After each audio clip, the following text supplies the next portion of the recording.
J.D. Vance will lead a U.S. delegation to Pakistan. However, Iran has not officially confirmed whether it will be at the negotiating table. It is also unclear when the next round of talks could begin.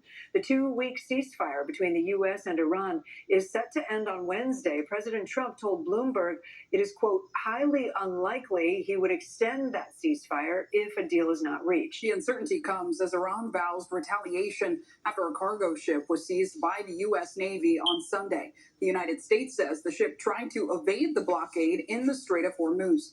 Tracking it all, NBC News international correspondent Matt Bradley and NBC News White House correspondent Monica Alba.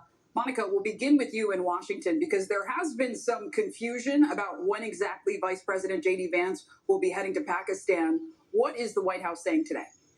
Well, Zinkley and Kate, some of that confusion is coming from President Trump himself, who over the weekend indicated that maybe the vice president wouldn't be a part of these talks given security concerns. Then the White House did indicate that the vice president would be a part of this, but then the president today said he was already on his way or he was going to be very soon. And instead, I'm told by a source familiar with the VP's travel plans that he is likely going to be traveling to Islamabad tomorrow at the earliest. But they did caution that that is all still pretty fluid.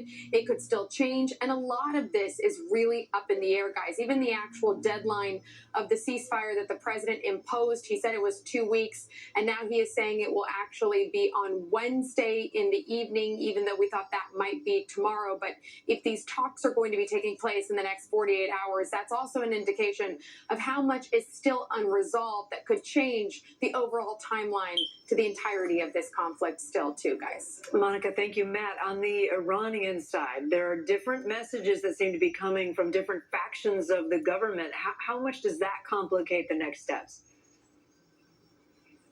Well, look, it's exactly like Monica just said. You know, this is creating an unreliable atmosphere helmed by an unreliable head of state, and that means that these negotiations might not be set in stone. As Monica mentioned, we've been seeing these deadlines moving back and back and back. We saw the deadlines for the actual, Trump wiping out Iranian civilization. That also moved at least 3 or 4 times. We heard President Trump coming out and saying that Iran had made guarantees as part of a ceasefire that the Iranians immediately said they hadn't made. So this means that the United States has become an unreliable partner in these negotiations. I have to tell you, I was here in a safe room just a couple of weeks ago here in Israel, and an Israeli woman told me that she's trusting more what she hears from the Iranian side than from President Trump himself. This is an Israeli woman saying this. So all over the world, people are wondering what kind of partner for war or for peace the Trump administration can make. Yeah, and Matt, as all of this is happening, there is a new image of an Israeli soldier appearing to hit a statue of Jesus Christ, and it's really been sparking widespread condemnation. What exactly happened, and what's the response been? Well, we don't know exactly what happened. We heard from the IDF that this was, in fact, real. Many people were saying that this was, artificial intelligence.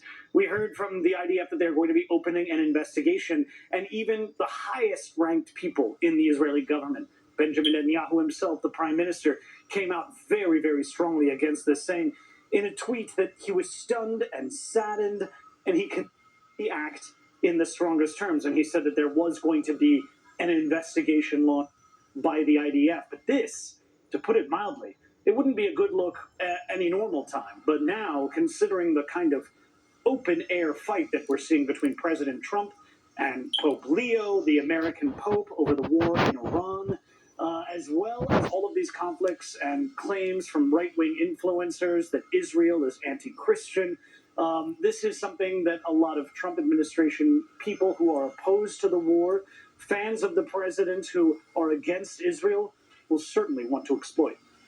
All right, Matt Bradley, Monica Alba, thank you both.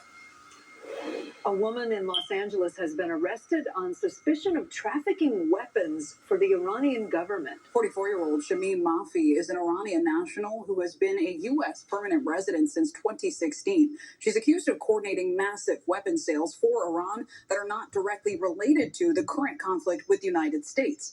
Mafi allegedly made millions of dollars from her role, all while living in a Los Angeles neighborhood. Tracking this one, NBC News correspondent Dana Griffin. Dana, to start, help us understand the allegations here, because as I just said, the charges are not directly linked to the current conflict with Iran. That's right, Zinkley. She is specifically charged with conspiracy to violate the International Emergency Economic Powers Act. That essentially poses on foreign countries that pose a threat to our national security. Working on behalf of the Iranian government to broker deals through her company, Atlas International.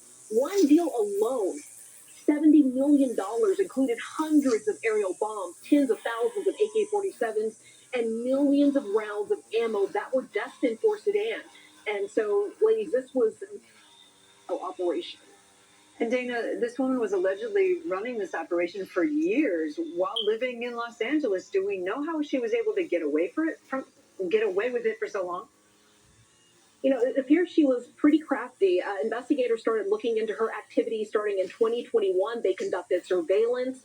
And Mafi actually had interviews with CBP and FBI personnel on 10 different occasions between September 2021 and December 2024. In one of those interviews, they say Mafi claimed to have extensive information about the Iranian financial system and money laundering channels. And according to this criminal complaint, Mafi instructed her co-conspirators to not discuss the weapons deals by phone, to delete messages, and she only wanted payment in cash in small amounts. She is going to make her first court appearance today, and if convicted, she faces up to 20 years in prison. Ladies. Dana Griffin for us.